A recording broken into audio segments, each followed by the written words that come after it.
Olá, confira no programa de hoje um depoimento colhido em 2008 do então Procurador do Estado e hoje Ministro do Supremo, Luiz Roberto Barroso.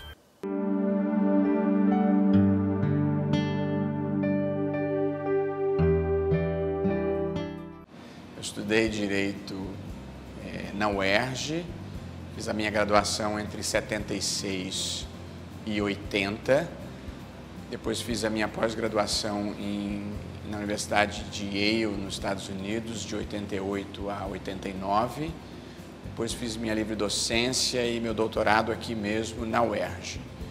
Por que? Eu não saberia lhe dizer com precisão, mas devo dizer que, embora não saiba dizer porquê, eu me sinto muito realizado no caminho que escolhi. Eu sou procurador desde 1985. A procuradoria, quando eu prestei o concurso, era talvez a mais atraente carreira pública que havia no estado do Rio de Janeiro. Não apenas por uma questão remuneratória, mas pela qualidade do trabalho, como pelo time de procuradores que havia. Alguns dos maiores juristas do Rio e do Brasil eram procuradores do Estado, portanto, era um caminho natural para um jovem que quisesse prestar um concurso, entrar para a carreira onde estavam alguns dos grandes nomes que inspiravam o direito daquela época. Eu fui procurador de terceira, fui procurador de segunda, de primeira, depois nessa categoria especial. Eu atuei inicialmente na assessoria legislativa com o Nelson Nascimento Dias, depois fui ainda como procurador para a Secretaria de Justiça, na época em que o Seabra Fagundes foi secretário de Justiça, fomos Nelson e eu e o Zé Roberto Abrunhosa para lá. Depois eu fui procurador assessor na gestão do Hélio Saboia, antes dele ser nomeado secretário de Polícia Civil. Depois eu tirei a minha licença para ir estudar, fazer a pós-graduação nos Estados Unidos. Depois eu voltei e trabalhei muitos anos na Procuradoria de Pessoal com o Antônio Carlos Cavalcante Maia, que considerava uma ofensa pessoal a ele, qualquer pessoa, propor uma ação contra o Estado do Rio de Janeiro. O Maia era uma pessoa muito interessante de se trabalhar. Depois eu voltei ao gabinete na gestão do Raul Cid Loureiro, pessoa muito gentil, adorável, que morreu relativamente cedo. E aí fui assessor do Raul, numa época em que se brigava muito com o Tribunal de Contas. Eu mesmo defendi as teses da Procuradoria e do governador nessas disputas com o Tribunal de Contas. E depois, na gestão do Francisco Conte, eu fui chefe do Centro de Estudos Jurídicos. Foi uma fase interessante, presidi um concurso que é uma experiência que toda pessoa deve passar na vida, assim, uma organização complexa, e deu tudo certo. Me ajudou muito na ocasião a Sônia Carvalho, que era chefe da secretaria, e depois eu fiquei adido ao gabinete, onde estou até hoje. Minha atividade principal hoje é fazer pareceres específicos que o Conte me pedia e já agora que a Lúcia Leia me pede. Como as fáceis já pegaram todas, ela só me manda coisa muito difícil. O país mudou muito, o direito mudou muito e acho que a atuação da Procuradoria também mudou. Uma nota marcante desses últimos anos é a massificação. O nosso trabalho, no início, era um trabalho mais artesanal. A litigiosidade no Brasil aumentou muito por diversas razões e a atuação da Procuradoria, portanto, precisou se adaptar a um maior volume, o que, evidentemente, é muito importante, dá muito trabalho, às vezes sacrifica um pouco a qualidade e aquela coisa artesanal em que a gente fazia reuniões, discutia teses, refinava textos. Isso, ao longo do tempo, infelizmente, foi deixando de ser possível. Então, eu acho que a massificação é um dado relevante, eu diria, da modificação da atuação dos advogados em geral e da advocacia pública, especialmente nos últimos anos. Penso que esse seja um ponto que eu destacaria. É muito difícil dizer as principais causas, até porque algumas coisas que tiveram muita importância em um determinado momento, olhadas à distância, se diluíram e ninguém nem se lembra mais, mas eu destacaria alguns pontos. Eu acho que no começo do governo Brizola, que foi quando eu tomei posse, o Seabra era o procurador-geral, eu acho que nós conseguimos arrumar, com base num parecer meu, uma questão importante da época, que era o regime jurídico dos cartórios e das serventias judiciais, e nós criamos um critério objetivo de preenchimento de todas as serventias quando vagavam, portanto, despolitizamos essas nomeações. Eu acho que foi um trabalho importante para o Estado e para o princípio republicano, quer dizer, eliminamos a possibilidade de troca de favores e de atendimento de pedidos. Eu acho que isso foi um avanço. Eu atuei na privatização do Banerj, inclusive no Supremo Tribunal Federal, tentando derrubar, e efetivamente conseguimos derrubar o dispositivo da Constituição que proibia a privatização. O trabalho do Banerj envolveu muita gente, envolveu o José Edivaldo Tavares Borba, depois o professor Diogo Figueiredo trabalhou intensamente nisso, o Renan Saad, que era um procurador novo, também foi uma pessoa que trabalhou intensamente. O Banerj, para mim, a experiência do Banerj foi uma experiência de vida, uma experiência ideológica importante, porque eu sou de uma geração que militava na crença de que o Estado devia ser o protagonista da transformação social. E, portanto, nós reservávamos um papel importante para o Estado, inclusive para os bancos oficiais, estatais. O apelido do Banerj era o Banco Popular e Democrático do Rio de Janeiro. E a minha experiência ao trabalhar neste caso é que ele não tinha absolutamente nada, nem de popular, nem de democrático. Não havia nada de progressista no Banerj, com todo o respeito às pessoas que denodadamente trabalhavam com seriedade lá. E o discurso de esquerda, o discurso progressista, era de que o Banerj tinha que ser estatal. E foi a primeira vez que eu me deparei com uma situação de que você fazer avançar o processo social e ser progressista significava derrotar ideias que eram consideradas de esquerda, arraigadamente de esquerdas, e que estavam a serviço do conservadorismo e do pior patrimonialismo que havia no Brasil. De modo que esta foi uma fase ideologicamente rica para mim, porque foi a percepção de que havia muitas sutilezas e que o discurso não podia ser homogêneo. Em certos casos tinha que haver Estado, em outros casos democratizar era retirar esse Estado apropriado privadamente. Nós obtivemos essa vitória no Supremo Tribunal Federal e acho que foi um momento positivo para o Estado do Rio de Janeiro. A gente na vida geralmente fala das vitórias, eu gostaria de contar uma derrota que nós perdemos no último capítulo, que dizia respeito à privatização da SEDAI. Havia uma licitação em curso, houve uma disputa muito grande aqui no Estado do Rio de Janeiro, envolvendo o governador e instâncias de um lado e a Assembleia Legislativa, o Tribunal de Contas do outro, e nós conseguimos, porque era uma equipe grande, ganhar muitas dessas batalhas, mas na última hora o Supremo Tribunal Federal suspendeu a realização da licitação e eu acho um pouco da SEDAI, embora seja um serviço público essencial, um pouco diferente do Banerj, que a privatização naquele momento teria ajudado a superar muitas dificuldades administrativas e o drama do financiamento do saneamento básico no estado do Rio de Janeiro e no Brasil de uma maneira geral. O saneamento básico é uma das principais políticas públicas de saúde. Ele precisava ser repensado e reformulado no estado do Rio de Janeiro, onde havia muitos espaços apropriados privadamente ou cartorialmente. Essa foi uma batalha que se perdeu. A vida é feita de vitórias e de derrotas.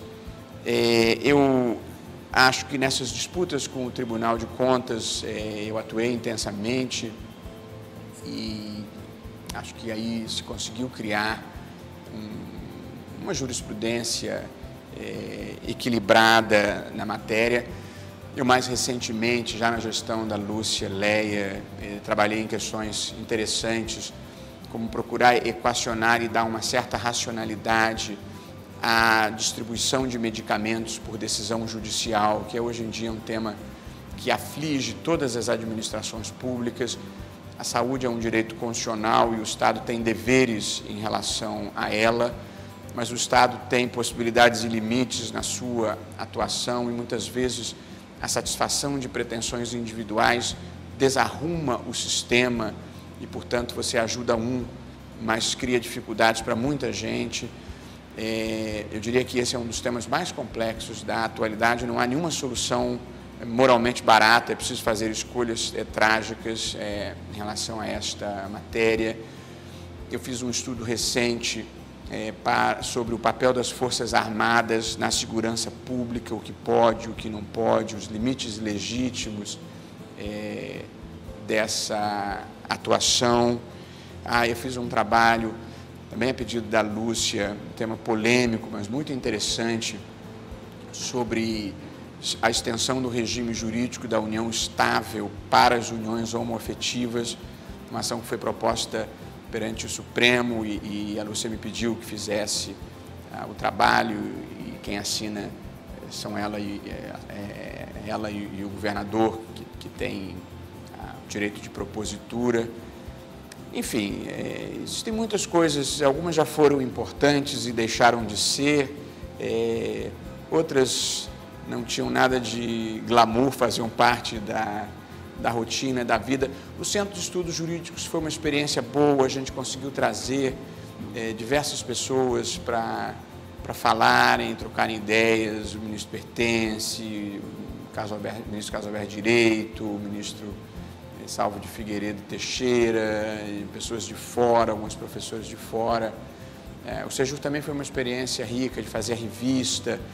Eu consegui editar um volume reunindo as provas de todos os concursos que tinham ocorrido até então, o que ajudava na vida dos candidatos. Conseguimos avançar um pouco na informatização da biblioteca. A biblioteca da Procuradoria era chefiada pela Lúcia Maria Lefebvre Fischer, que é uma figura extraordinária de dedicação, de competência, e eu mesmo tive muita ajuda dela nos meus trabalhos acadêmicos, nos meus trabalhos da Procuradoria, mas a verdade é que a organização da biblioteca era a cabeça dela. O dia que ela não tivesse mais lá, ninguém acharia nada. Então, enfrentando um pouco a resistência dela própria, que é uma pessoa muito querida para mim, nós começamos esse processo de informatização. Enfim, a gente nunca consegue fazer tudo o que quer. Experiências boas no Sejur, algumas ruins.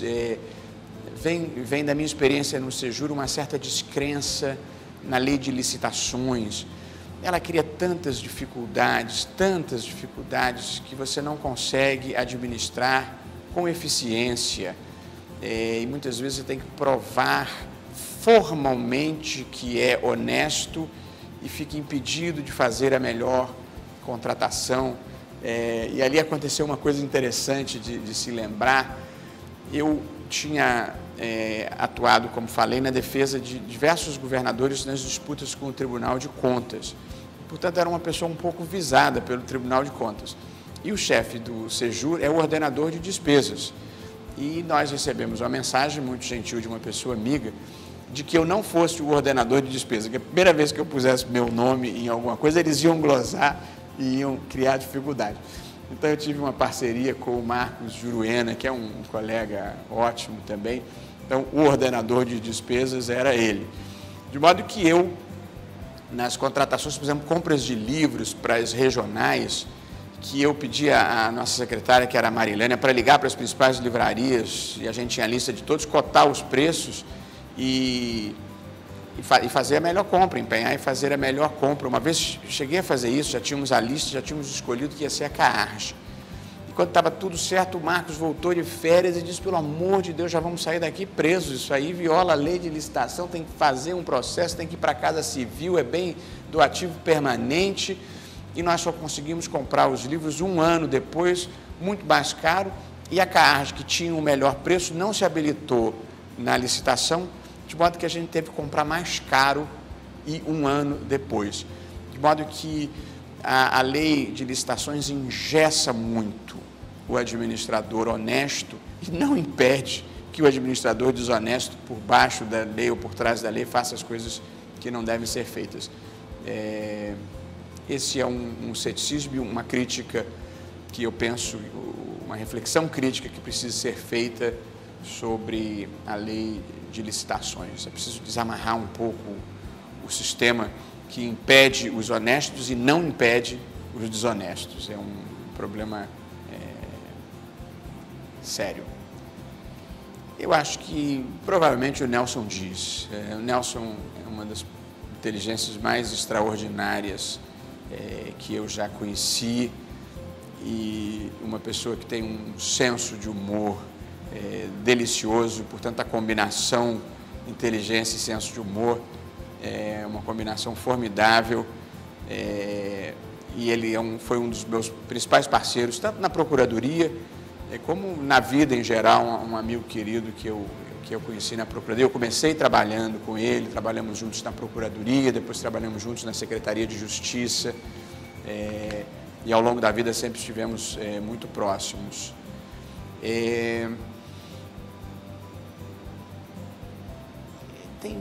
É difícil você nominar pessoas. Eu acho que o Maia foi uma pessoa que abnegadamente serviu à Procuradoria. O Silvio Melo, na tributária, foi uma pessoa de grande dedicação. O Diogo, no tempo que dirigiu a administrativa, eu acho que foi uma pessoa que fez diferença.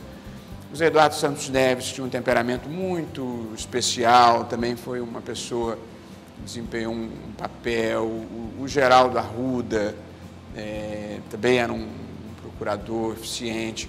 O Richelete, com todas as idiosincrasias dele, foi um personagem importante na Procuradoria. Eu acho que a Sônia Carvalho, na Secretaria, há muito tempo, fez diferença. O Vitor Farjala, na Procuradoria Trabalhista, foi um colega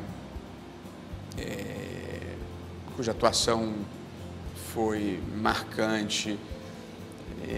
Provavelmente estou cometendo muitas injustiças, mas eu me lembro dessas pessoas como referências importantes da casa. Eu acho que a Procuradoria tem um grupo extremamente qualificado de pessoas que eu acho que poderia fornecer quadros para áreas estratégicas de governo.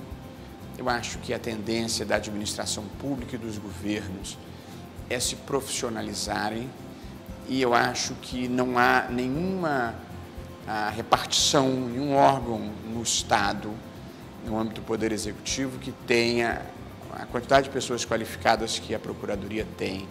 De modo que eu acho que ajudar a pensar estrategicamente o Estado, a pensar prospectivamente o Estado pode ser uma função importante da Procuradoria, paralelamente ao controle de legalidade que ela já faz, e a representação judicial e a consultoria. Eu acho que, sob certos aspectos, o talento que nós temos lá na Procuradoria, o espírito público que se tem lá na Procuradoria, não é suficientemente bem aproveitado. Eu acho que ser procurador é gostar da advocacia pública, é gostar do direito público, é colocar na defesa do Estado e do interesse público a mesma energia que é colocada na iniciativa privada. Eu acho que ser procurador é não litigar de má fé, é não litigar contra a realidade dos fatos, é não litigar contra o direito. Eu acho que é ajudar a criar uma mentalidade em que o Estado possa fazer a composição de litígios mediante acordos judiciais e extrajudiciais. É preciso desjudicializar um pouco a vida brasileira. Eu acho que ser procurador é combater a mentalidade de que os processos judiciais devem ser sempre procrastinados. O procurador tem que ter certos compromissos com o interesse primário da justiça. Acho que é preciso derrotar a ideia de que é preciso deixar isso para o próximo governo pagar e depois o outro governo deixar para o próximo pagar. Eu acho que ser procurador é contribuir para uma mudança de mentalidade, uma mudança de atitude, uma elevação do patamar ético com que se pratica o direito no Brasil de uma maneira geral. Sou procurador há muitos anos. Eu hoje em dia, até por trabalhar em pareceres, trabalho menos internamente, mais no meu próprio gabinete de trabalho. Mas eu acho que a Procuradoria ao lado da UERJ foi uma das principais opções existenciais que eu fiz na vida. Eu entrei para uma instituição onde, no geral, as pessoas são muito competentes, as pessoas se gostam, as pessoas se ajudam. Eu acho que a Procuradoria é um espaço diferenciado. Eu jamais me arrependi da escolha que fiz. Portanto, você poder olhar para trás tantos anos depois e ter certeza de que fez a escolha certa é um bom sintoma de felicidade. De modo que eu acho que fui muito feliz no meu tempo de Procuradoria. Ainda sou, eu sou uma vela já oscilando ao vento, mas mesmo assim todos os meus registros da Procuradoria são extremamente positivos, e eu hoje tenho muitos ex-alunos que são procuradores, mais de uma dezena, talvez uns 20, e é uma sensação muito boa de ver o sucesso das novas gerações, o empenho das novas gerações. Às vezes dá uma sensação meio ruim de que o tempo passou muito depressa, mas a alternativa a envelhecer é pior, é melhor a gente ir ficando velho.